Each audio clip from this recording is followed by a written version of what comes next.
What's up, guys? This is Eddie with Up Next Hoops. Today, we've got another episode of the podcast. Today, joining me is NBA skills trainer Drew Hanlen. Drew, I appreciate you taking the time to talk with us today. It's much appreciated. Yeah, no doubt. I'm glad to be on here with you.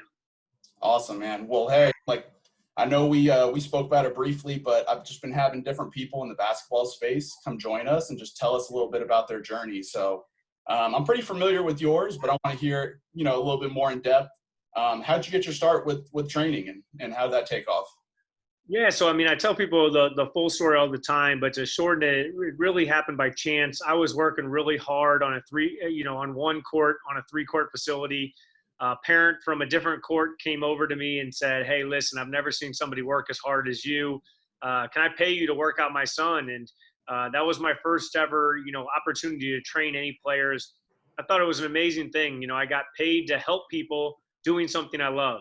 So, not only did I get to help people, but I got paid to do it. And it was around the game of basketball, which I loved ever since I was a little kid. So it was a no-brainer. And then I started training a lot of kids in the St. Louis area where I grew up.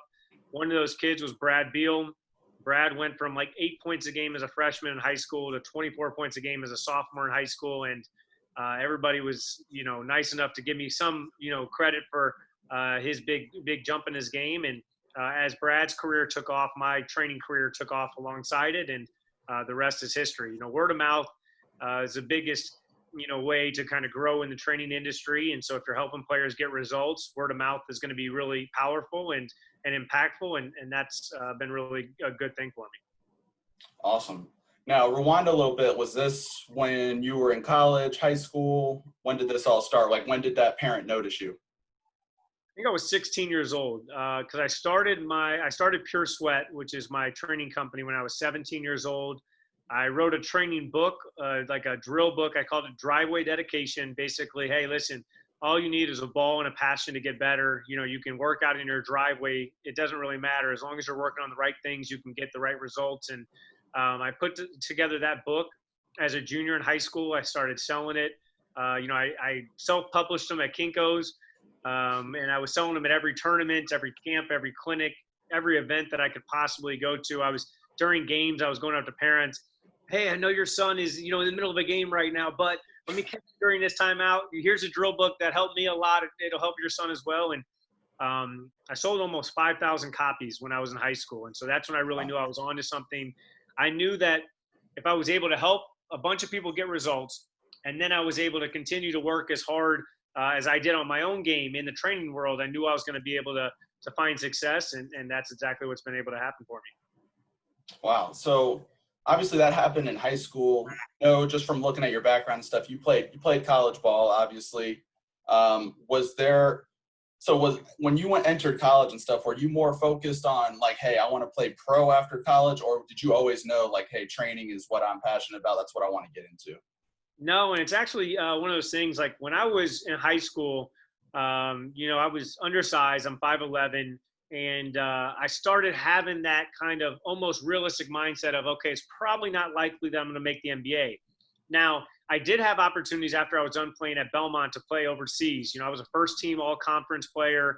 I was second in the country in three-point percentage. I shot 48.2% from three my senior year at Belmont. We played in the NCAA tournament my junior and senior year. So there were a lot of good things going on.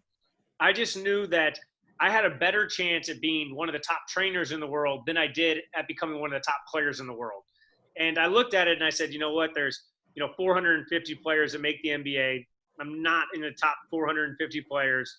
And, when it comes to training, there's not as many, NBA trainers or top trainers in the world, but I feel like I can get myself in that small group of top trainers if I continue to study the game, continue to help players get results, and continue to do all the things that had gotten me to the place where I was when I was in college, which was I was training NBA players when I was in college. And so I had a good thing rolling. I decided that, I wanted to keep the momentum going, and I didn't think that going overseas would help kind of push me forward. And so really I just had to look at it from a long-term approach instead of a short-term approach. Short-term, I didn't want the ball to stop bouncing for my own, career. But long term, I knew that this was the way to, to get to a place that I'd be truly happy with, which is all I really care about long term. Right. Now, did you hop right into it full time, or was there a bit of a transition period after college? I know like I know you said you were racking up clients and stuff right away, like right when you were in high school and college. So No, I mean, when I was a sophomore in college, I believe I got my first NBA client was David Lee. Obviously, David became a two-time All-Star and an NBA champion with the Warriors. But once I got David, I started working out a lot of other NBA players. So when I graduated Belmont, I had 7 NBA clients already. So I was full time. One of the reasons I went to Belmont, Coach Bird, he's a legendary coach at Belmont. He's, I think, 11th all time in Division I wins, which is amazing. But more importantly, he cared about us more as people than he did as players. And so during the off season, he let us go do our own thing. So most colleges, they demand that you're on campus. They demand that you're working out with the staff. He trusted us enough and said, hey, listen, I want you guys to grow as men. You guys need to go work on your game still, but you guys can do it wherever you want to go to. So for me, I traveled all around the country, all around the world, training while I was in college. I was still working on my game. I just wake up in the morning, I do my own routine. And then after that, the rest of the day, I spent running camps, clinics, or training sessions for my clients. So I was full blown in college, and really Belmont and Coach Bird's willingness to let me really pursue my career path that I wanted to go on allowed me to start earlier than most, where most have to start after they get done playing. right, that makes sense. Now, obviously, you said you were training NBA guys while you were already in college. Now, I know obviously now you're like at the top of the training game, and I'm sure guys are just reaching out to you. But at that time, how are you getting those NBA guys? Were they finding out, or were you doing a little bit of reaching out or networking, or? So to be honest with you, a lot of it was me helping develop guys that became NBA guys. So there were a lot of guys that, Brad Beal, I started working with him when he was 13 years old.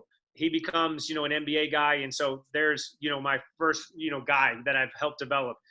David Lee was a St. Louis guy. The reason I started working with David was he went to the same high school as Brad.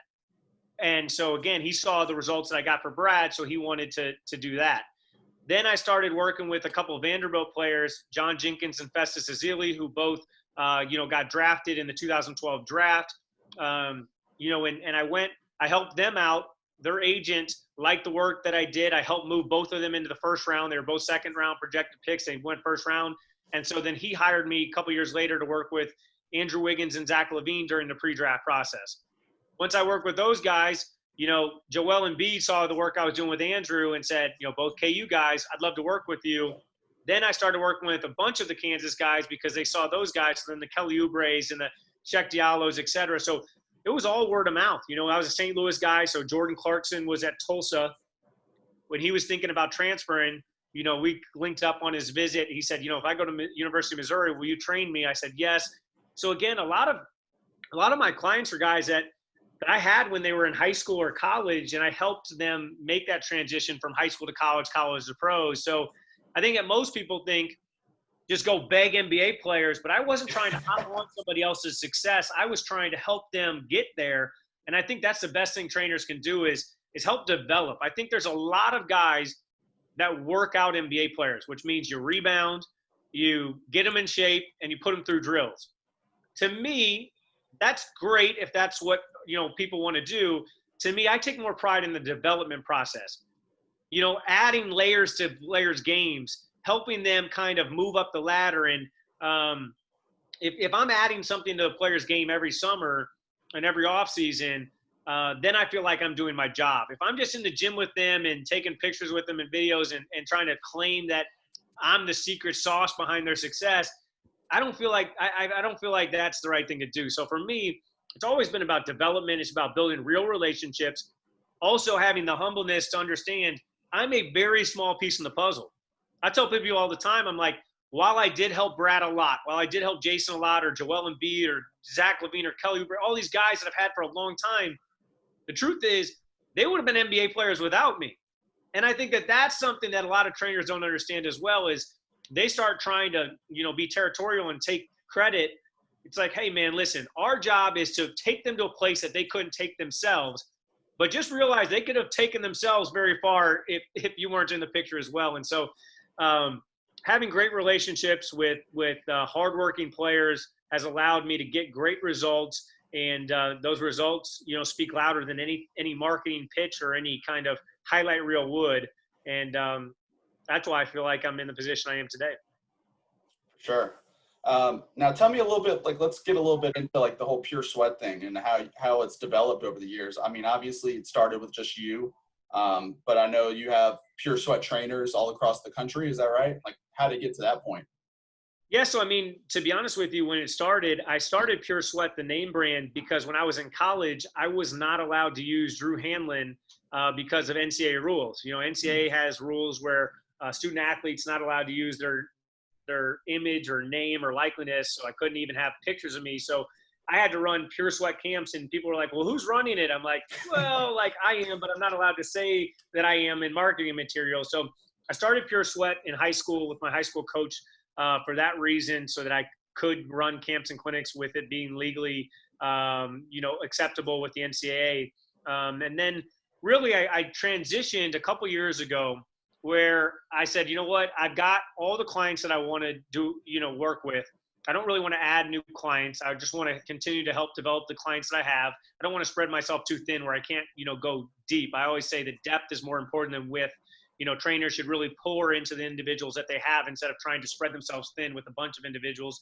And so I said, the next step for me is to help young trainers.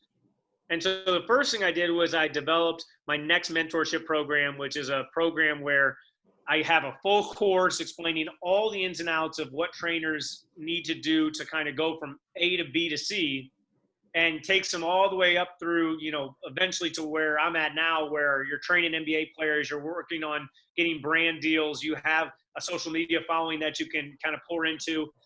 And then I said, you know what, I want to take it a step further. I want to spend quality time with them. I don't want to just give them a program. And so then I started kind of mentoring in person, where I'm doing monthly video calls and helping people on the court. And so that's what Pure Sweat is now. It's we have an iPhone app for players that we're not able to work with. We have a ton of coaching resources, for both coaches, like, high school coaches, college coaches, and then youth coaches. And then we also have the kind of mentorship for trainers, just so that we can help as many people out in the basketball world as possible. That's awesome. And you guys, are you guys basically, like, are you all spread out throughout the country, or is it just in a certain region? No, I mean, we have trainers internationally as well. I mean, so for us, it's all about impacting the game in a positive way. And so whether that's players, coaches, or trainers, anything that we can do to help grow the game, that's what we're all about. And so we'll continue to expand. We love, being able to help young trainers, and in the whole thing is, there's a big chain. The more coaches and trainers you help, the more players you help, because there's a big tree. And so really that's what it all comes down to, is being able to, help as many players possible, so that they can, have those cool high school memories, and, of the experiences that they build and the friendships they make with their teammates. Some of them maybe be able to save a ton of money on college scholarships, if they're able to work really hard and work on the right stuff. And then some of them, have a chance to live out their dream of playing in the NBA or playing professional basketball and getting paid to do something they love. And so, wherever they fall on that spectrum, I think that the game of basketball can, put a smile on all of our faces for so many different reasons. And so the more smiles that we can impact, the better off. Absolutely. Now, I mean, obviously, if I go to your Instagram, we're going to see a lot of pictures of you with the pros and stuff. Now, do you still work with the kids, like the high school athletes and stuff like that as well? For sure. I mean, a lot of times the NBA clients are my clients. That's my job. So I have Right. to do, a lot of stressful stuff. I don't just have to go in and work them out. I have to break down all their video. I have to look at all their analytics. I have to put together strategic workouts. We film all the workouts. We make adjustments throughout the off season and the in season. So that's my job. What I love to do is I love to impact the youth. And so, I'm on Instagram all day responding to DMs. I've got a text community. I gave out my cell phone number. If people are watching, it's 314-461-1862. They can text me directly. I send out free drills. I respond to players, coaches, and trainers. So for me, I haven't changed up the things that helped me get to where I'm at. Things that helped me to get to where I'm at was I was trying to help as many people as I could. And so, now just because I am, maybe more well known in the basketball community, or I'm working with higher level players, I don't think it's right to stop doing the things that got me here. And the things that got me here were just help as many people as possible. There's times where, maybe I see a kid on a park and he's shooting the wrong way, and I might jump out there and, have to just say a few things. Hey, just, if you widen your base a little bit or do this with your hand placement, it might help you out. And it's really cool just to be able to, to kind of ignite a positive change in somebody's game. And basketball is a great platform to do it. Sure. Now, I kind of want to get into a little bit of like your coaching philosophy, how you train. So obviously you're working with high school guys still, as well as the pros. Do you train them any differently, or is it same across the board? No, I mean, my training philosophy in a nutshell is, what are you going to do in games? Let's get you really good at that. And so I came up with the hashtag a while back: game skills, game results. In the training industry right now, I see a lot of trainers that go the gimmicky route. And I like to say there's two ways that trainers make it. Either one, they trick people, or two, they improve people. I'm strictly improve. You know what I mean? And so, there's a lot of people that are selling salt and pretending it's sugar. Right. I want to give them the real stuff. And so if somebody is if there's a player out there watching and he said, hey, well, I still don't know what that means. Here's what it means. Go ask your coach. Hey, coach, how can I impact winning? How can I help our team win more games? If the coach says, hey, we need you to be a great defender, we need you to make open shots, we need you to attack closeouts, that's what you work on. You work on becoming a lockdown defender. You work on, making open shots, and you work on attacking closeouts. Now, that doesn't mean you box yourself in. You still want to grow to that next role. So I like to say, work on mastering the role that you're in while preparing for the role that you want. So spend 75% of your time improving your game so that you can be really good for your team now, and then spend 25% of your time developing so that you can improve later. And if you master this role, you'll get that next role, you'll get the next role, and you keep moving up the ladder. Whereas most players, they trick themselves. They think they're going to be the next James Harden. They think they're going to be the next LeBron James. They think they're going to be the next Steph Curry. So they're out there jacking step back after step back after step back, and then it doesn't happen. I posted something the other day it was actually pretty crazy because, when you think about college basketball, you think it's closer to high school basketball and youth basketball than the NBA. The NBA, you think, the greatest talent in the world, there is a little bit more isolation because there's players that can literally score on the best defenders in the world as well. There's even guys, I always laugh at this, but like people don't remember, like Patrick Beverly, now everyone thinks of him as a scrappy defender. He was averaging 35, 40 points a game in high school. You know what I mean? He was a bucket getter. He just had to grow and change his role. Guys that are like JJ Redick, who might be like, oh, well, he's just a spot-up shooter. He was one of the best college basketball scorers of all time, and he was doing it in a variety of ways. And so I think that the thing I tweeted out basically showed the top college basketball programs, and it basically broke down how much they isolate. And the truth is they don't isolate at all. If you look at it, you got it was like, the top 10 teams, and none of them averaged over 6% of their possessions were ISOs. And so it's like, if you're not going to do this, why are we wasting so much time on it? And while it might be fun, it might be cool, my foundation is all based on, if you can't shoot, if you don't shoot 40% from three, that means there's some room for error. Now, you know what I mean? There's some room for growth because there are errors. If you can't make layups, right hand and left hand, if you can't dribble, right hand and left hand, if you can't pass, right hand and left hand, we've got a problem there. If you can't make good decisions, if you turn the ball over, can't take care of the ball, can't create for yourself or teammates, we've got a problem there. So that's where it all starts, is just how do you impact winning, and then go from there. But the best thing that players can do is ask themselves, what does my team need me to do to help us win more games and get really good at that? Right. And now, so I train as well, and that's one of the conversations I wanted to hear. Kind of like, are you having to have these conversations with players all the time? Like, hey, hold on, let's be realistic. Because I talk to a lot of kids. I mean, I work with mainly middle school, high school, but like you said, kids want to work on, hey, coach, I want to work on, my step back off, my step back, or my combos and stuff like that. And sometimes you have to. I feel like you have to have that realistic conversation with them, like, Kelly Oubre is the best example, but I do it with all my guys. But Kelly Oubre was a guy in the draft that said, "Hey, I want to become, one of the best, like, shifty creator players in the league." And I said, Kelly, if we start working on all the step backs and all the floats and all the side steps right now, I'm telling you, you're not going to have a great career. I said, let me tell you what your strategy needs to be. Year 1, let's get you really good at defense. Year 2, let's get you really good at defense and attacking closeouts.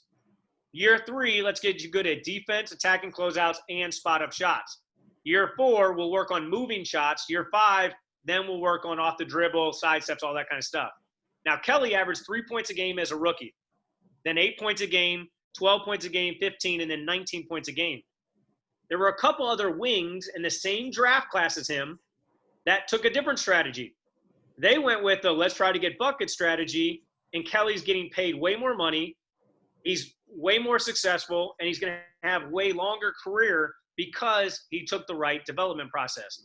There's other things that people don't look at, but like people like Jason Tatum, who I started working with when he was really young. Jason, we got him really good at the mid post early on, but that started with the jab. The first week that I worked out Jason as a 13-year-old, we only worked on the jab.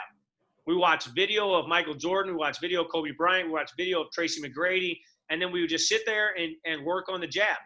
He didn't shoot one shot the first week that we worked out. Think about that. I told him, I said, Jason, you're 13 years old, but I'm going to treat you like a pro because that's what I do. And I said, if you want to be a pro, we got to get you good one step at a time. The first step is a jab. So then finally, after the first week, I said, all right, you're ready to move on. He's like, thank God, we finally get to shoot. I said, now we're working on the jab, one dribble pull-up. He looked at me like, come on, man, I thought we were going to go into some moves. And I was like, jab, one dribble pull-up is the next move because if the jab shot works, then we got the jab, one dribble pull-up. Then we worked on what I call the rocker step, little fake, little core shake that Kobe used to do, MJ used to do. Oh, yeah. We worked on that. Well, now he had a little package that he could use.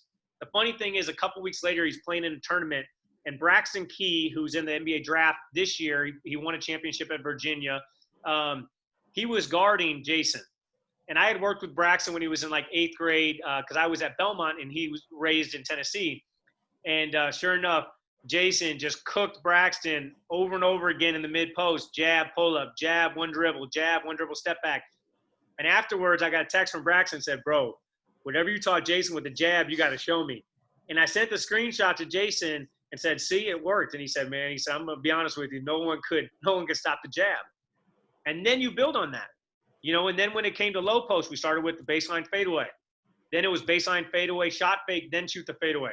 Then it was baseline fadeaway, shot fake, step through. Then it was a half spin. Then it was a half spin, shot fake, shot. Then it was a half spin, shot fake, step through. And you build like that. And when you do that, your game takes off. Nice.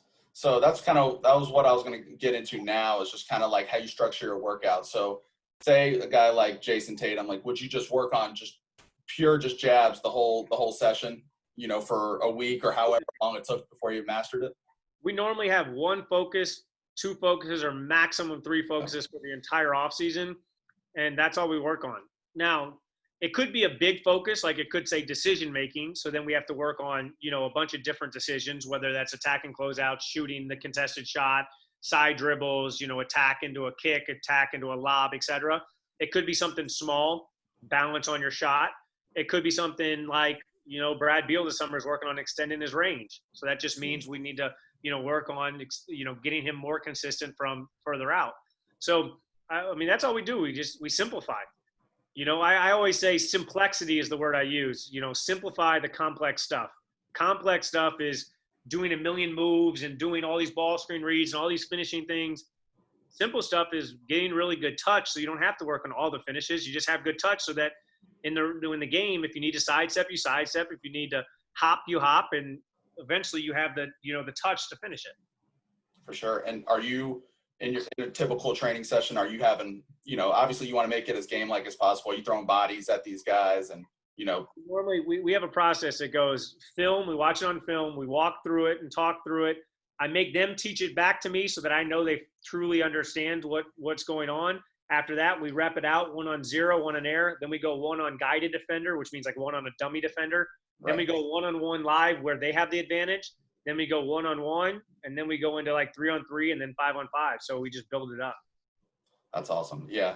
So yeah, these are gems for me because I'm sitting here. I watch a ton of your videos and whatnot. So I'm always taking notes from other trainers. But so for a guy like me, like I train a lot of in like group settings. I don't do as many. I try to get some individual sessions in, but for the most part, I have a lot of groups. So how would your training differ when you've got say 3, 4, 5 kids who are all kind of a little bit different in their own way, and you can't really just focus on one thing necessarily.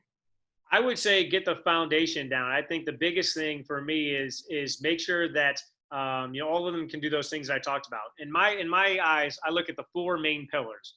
Number 1 is shooting. Right. Now everybody's got a different shot, which makes it tough in the group. But if you did something simple, like for youth, I always say they have to have good balance, which means start wide, land wide, basically at the same angle. That doesn't mean they have to be perfectly 12 o'clock. They can start at 11 o'clock, land at 11 o'clock. They can start at 1 o'clock if they're a lefty and land at 1 o'clock. But they just got to keep their feet wide because you see a lot of players when they're younger, they try to, twist their body and thrust their body. So number 1, balance. Number 2, making sure that they get a straight high follow through. So important for all levels. And a lot of times that starts with, what number 3 is. Number 3 is clean pickups, which means off the catch or off the dribble, just picking the ball up to what I call their pickup pocket. So you go from pickup pocket to lift pocket to release. But basically, you got to have their feet, their follow through, and their flow, the kind of the smoothness of their shot. Those 3 things. So that's number 1 is shooting with good foundation. Number 2, they've got to be able to dribble, pass, and finish with both hands. And then number 3 is decision making. They've got to be able to make good decisions. And number 4 is defense. They've got to be able to play defense. And if you can do those 4 things for players, then I think you can expand their game rapidly. But that's the biggest thing that you need to work on. There's no coach in the country that said, hey, you got a really good shooter that can finish the ball, that makes good decisions, and he can play defense. That's not going to want to play that kid. Right. That's an instant spot on any team, pretty much. Yeah, but if you told another coach, hey, I got a kid that's really good at step backs, he'd be like, okay, so does he make good decisions? Does he make good shots? He's gonna have questions. But if you straight up say he's a good shooter, a good defender, and he makes good decisions, oh man, every coach in the country is gonna say, I can take that kid and I want that kid. Absolutely. Awesome. Well, another thing I kind of wanted to touch on away from, I guess, the training side would be more so like the business side of things. Like, what are like I see you posting a lot of content, whether it be your micro skills on YouTube or your posts on Instagram. How important do you think just like content is for trainers that are trying to come up? So I used to be, I was kind of like one of the first people that started kind of posting content. I remember when we posted pre-draft videos, Zach LaVine and Andrew Wiggins pre-draft videos back in 2014, and we even did some stuff with Brad Beal in 2012. It was like you had to run it by the agent, you had to run it by, the marketing department, you had to run it by everybody because they were like, why are we showing their workouts? I mean, think about it. We didn't get to see Kobe's workouts until the Muse documentary. We didn't get to see MJ's workouts pretty much ever. You see pictures of him working out. You don't really see his videos.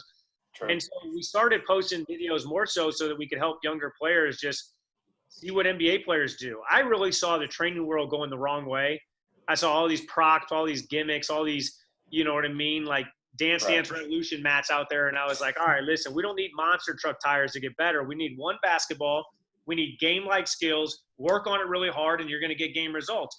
And so I wanted kids to realize that that's what NBA players do. They just work really hard on the things that they do in games. And so we started posting clips. Nowadays, I think that the biggest thing you can do is get results. I don't think that I think there's so many people that post content that it's hard to kind of separate yourself as a content person. So I think that as long as you help a ton of people get results, then people are going to naturally gravitate to you. They're going to want to know how are you getting those results? I want that same juice that you're serving up to that player. And I think that's how you make it in the training industry. I think that there's a lot of people that try to hashtag their way and, repost their way to fame. It's just not going to work. The best way to make it in our industry, help a ton of players improve. That means 6th graders becoming better 7th graders. That means getting high school players to make the varsity team a year earlier than they would have. That means taking high school players that would have stopped their career as a senior and now make them go on to college and play, or turning college guys to NBA players. All those ways are great. And I think that's another thing that the training industry is really failing on is I learned more from my high school coach than anybody. And I think that nowadays everybody just wants to hop on these high level players, but it's like, people are going to eventually respect where you start with a player and where you take the player. A lot of people want to just take the best players, but it's all about where you start with them and where you get to them. And that growth is the true kind of meaning behind what, player development is all about. Sure. And you were talking a little bit about the whole coaching thing as well. How often are you communicating with coaches to figure out, hey, like, what are you looking for from your guys that you can, assist in? All the time. Yeah. I mean, for me, I have a great relationship with all the head coaches, the player development coaches that work on a daily basis with my clients. I also have a good relationship with the front office. I think it's important that everybody around the player gets on the same page so that we're all pushing and pulling the player in the same direction instead of tugging at him and making him, or her think about what the best thing to do is. And so what you don't want is you don't want a trainer saying, hey, I need you to, do this, and a coach saying, no, I need you to do that, and the agent saying, hey, you need to do this to get paid. That's when the player's game breaks down. It's when everybody gets together and says, hey, what can this player do to help benefit our team the most? As players know, the more you add value to your team, the more valuable you are as a player. And so when we all get on the same page, it makes it easier for the player. There's less confusion, and we can all push them and pull them in the same direction. Love it. Yeah. So obviously before COVID and, the whole bubble and stuff, what was like a traditional week looking like for you? Are you constantly like flying out to these different cities to work with your guys, or are you primarily based, in your home state, or you just go? During the off season, I'm pretty much in LA. Everybody comes out there so we can get, consistent work in. And then during the season, I'm just traveling around. I'm actually getting ready here to jump off in 2 seconds, but same thing. I'm down in Miami right now, and Nice. Due to COVID, a lot of guys are spread out around the country, and so it makes it tough because the travel restrictions. I'm having to make sure I'm being safe. I have, not only do I have to do all the normal stuff as far as hand washing and mask, but I'm taking COVID tests, regularly. So it makes it definitely more difficult, but we're still doing the same things that we always have done. We're still doing film work. We're still doing workouts, and just makes it a little bit more inconvenient when it comes to, the way we're going about it. Less rebounders, more testing and more isolation than normal. Perfect. Well, hey, I know you got to get going here in a second. Just to kind of close, what are some pieces of advice you'd give maybe some upcoming trainers that are, looking to really, expand and take their business to the next level? I'll give you 3 pieces of advice. And the first one is never turn down a basketball opportunity. What that means is don't ever think that something's below you.